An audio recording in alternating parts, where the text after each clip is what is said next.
We're honored to be joined by State Senator Vin Gopal from Monmouth County, a Democrat. He's the conference chair of the Democratic Party in the Senate and also chair of the Senate Education Committee. Senator, thank you for joining us, first of all. Thank you, Steve. Listen, there's a whole range of issues, and there's another segment we did with the senator about a whole range of important issues, particularly around mental, behavioral health issues regarding our kids. I want to talk about a different education issue, if you will. School funding. What, from the governor's budget address, what do you take, particularly as the chair of the Senate Budget Committee, what is the most significant takeaway for you as it relates to state funding to our public schools and how the governor's budget proposal impacts that, Senator?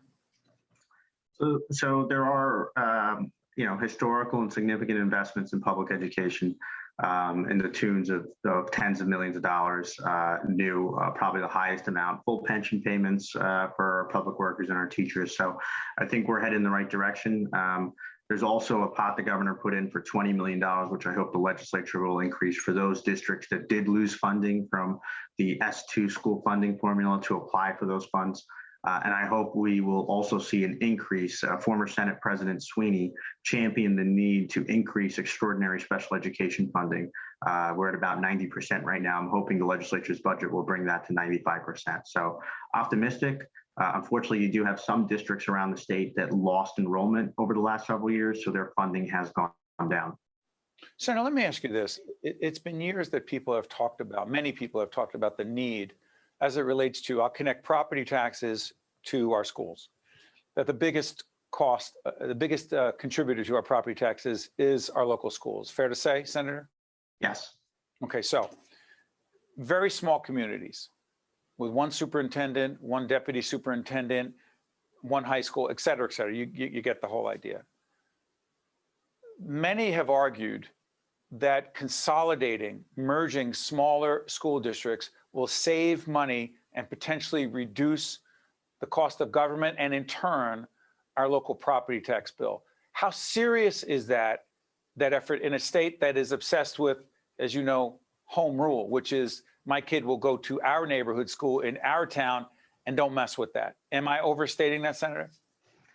You're right. It's a complicated issue. We have over 600 plus school districts, 565 towns, hundreds of housing authorities, parking authorities. So naturally, when we have thousands of individual elements of government that all operate on their own, you're going to have costs. Now, there have been some studies that show some of the smaller districts have been more efficient than some of the larger ones.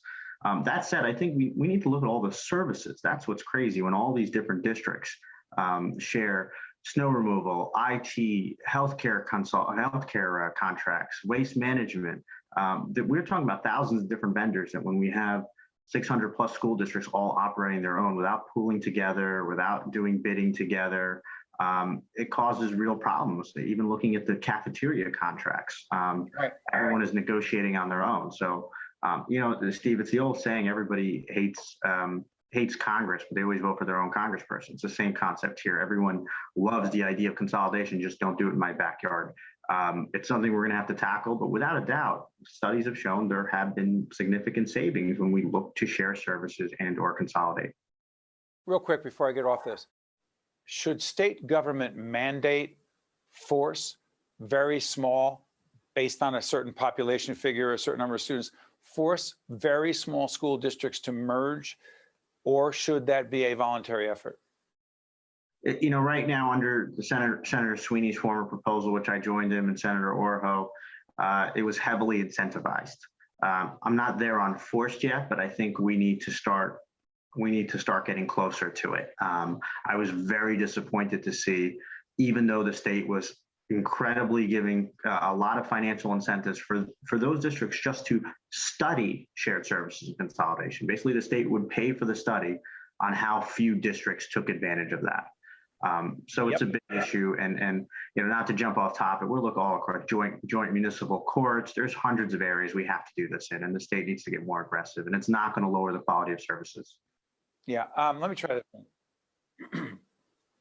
On the issue of affordability, the governor has proposed tax rebates for both homeowners and renters based on a certain, I'm not going to go into the details. You can look at NJ.com, look at other news sources to find out the details, but it's capped at a certain level for renters and for homeowners.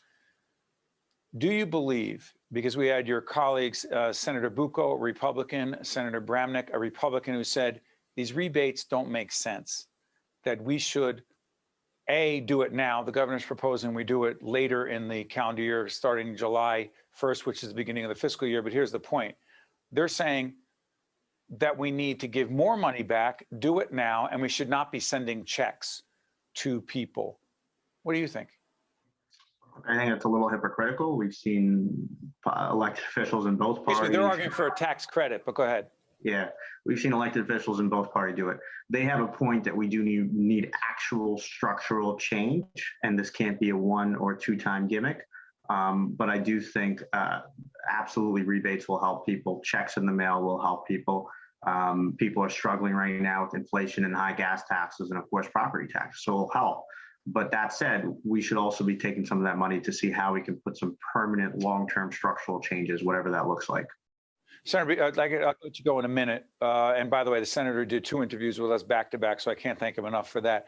Charter schools, a short response to this. The governor, while granting some expansion of charter schools, has limited the expansion of certain charter schools, particularly in urban areas that want to go increase more grades, go from middle school to high school, et cetera, et cetera. Your view on how much more we should be expanding charter schools, which are public, but not public, meaning they're a little bit different. Go ahead, Senator. Yeah, I think we saw under the Christie administration just a rapid growth of charters, and the Murphy administration seems more like a status quo, renew but don't expand. I think we have to have a holistic approach. We know that charter schools have worked really well in some of our communities in the state, specifically. Some have, some haven't, but go ahead. Right, some have, some haven't, right? But some have worked really well, and they need to be rewarded. And those that haven't need to go in the other direction. But I think the state, and I think, you're going to see the Senate Education Committee do a hearing on charter schools eventually, but it has to be a holistic statewide approach. Right now, it seems a little too piecemeal.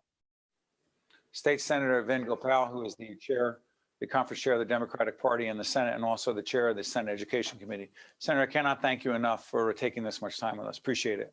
Thank you so much. Stay with us. We'll be right back.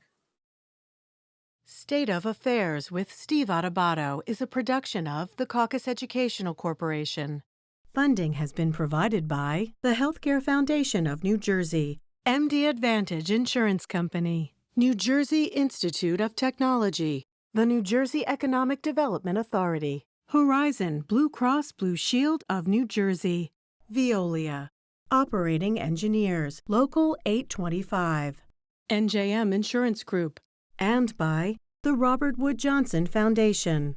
Promotional support provided by New Jersey Globe and by Meadowlands Chamber. Most people don't think about where their water comes from, but we do. Veolia. More than water. Resourcing the world.